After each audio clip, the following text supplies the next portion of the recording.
So you've set up your business online because of the COVID-19 pandemic, and you're now running a profitable online store.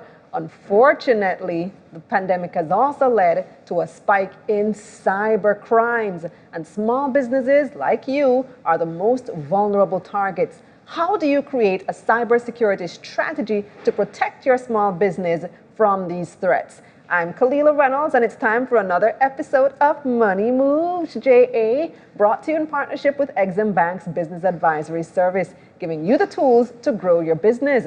Our guest today is Christopher Record, CEO of T-Tech, and make sure you watch this video to the end because we also have a giveaway.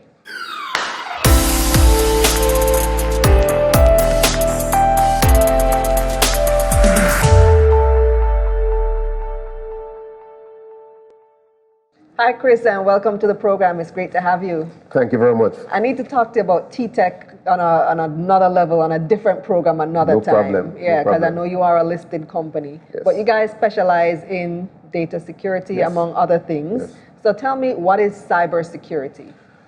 So cybersecurity, as the word kind of sort of implies, is security, but more connected around cyber, internet, online activities. So you currently are using your technology, whether it's your tablet or cell phone or your computer, laptop, desktop, whatever it is, to do your regular activities. So whether it's Word, Excel, PowerPoint, or any type of specific application that you're using to just get your job done.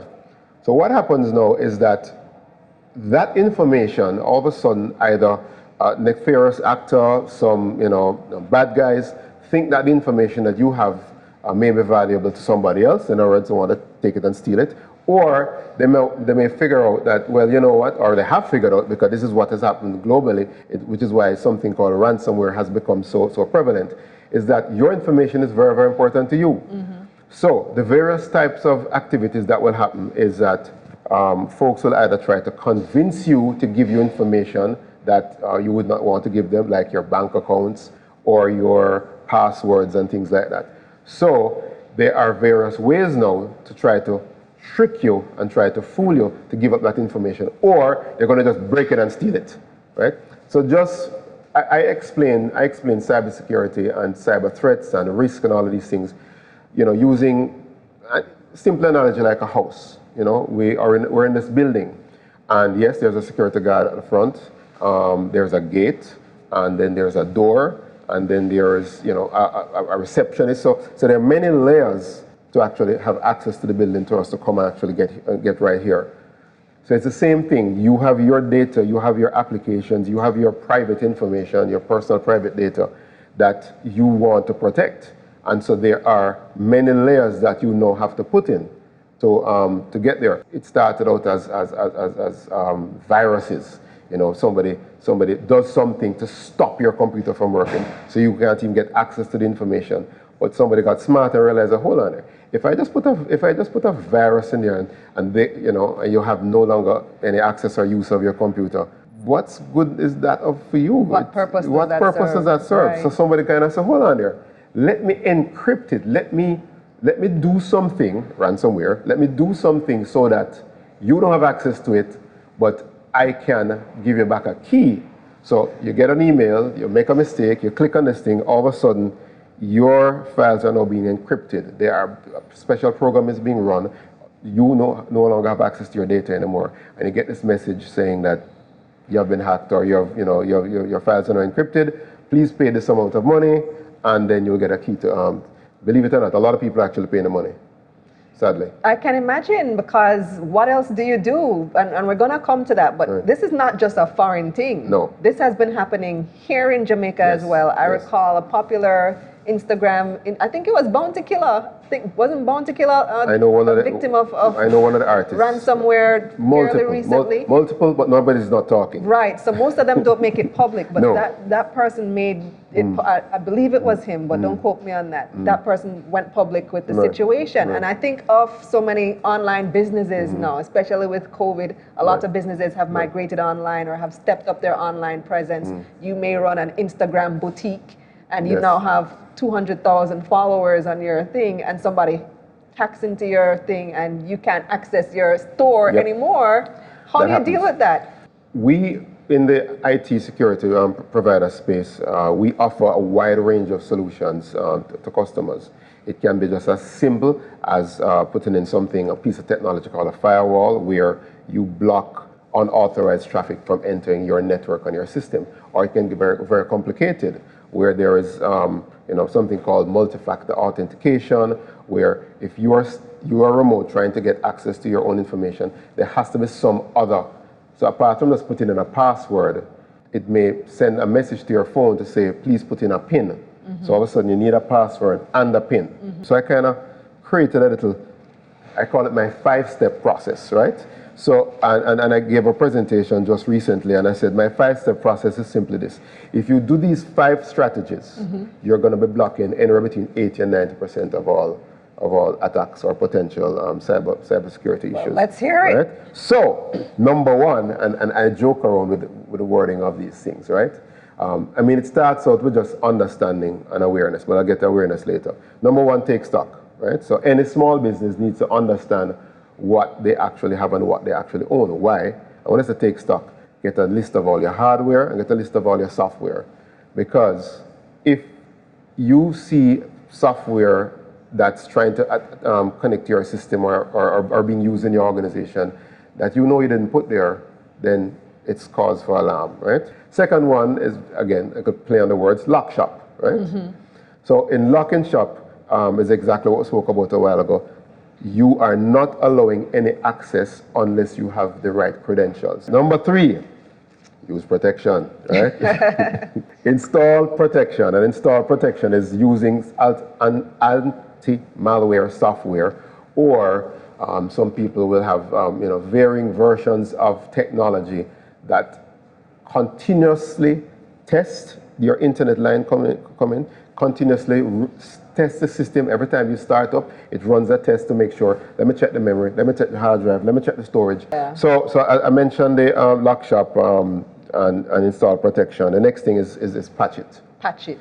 And what does patching it mean? Too many times we're using our equipment and we see some sort of an indicator come up on the software that says updating, and we cancel it. Let's try another time to update. The updates are made by the organizations because they have either found that there is a problem in the software, or they're just updating the security, right? So update your tablet, update your laptops, update your desktops, update your servers. We do, in our world, we call it patch management.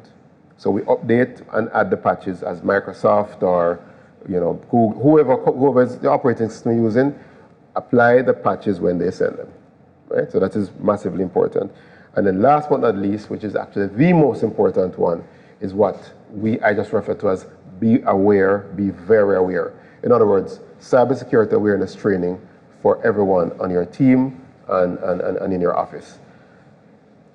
You can recognize a phishing email by certain ways that the words are, and you're getting an email from someone that you don't know this person from Adam and they're offering you money and all these things. You can recognize what they call a business email scam or a business email compromise. Right. Right. Once they start asking you for information. But some do it very. Bank account. Correct, and some do it very subtly. You talk about public figure. There are many compromises happening in Jamaica that nobody wants to talk about, and it happens within the legal world, because the scammers and the various bad actors out there know that the biggest funds are being transferred if you're selling a house.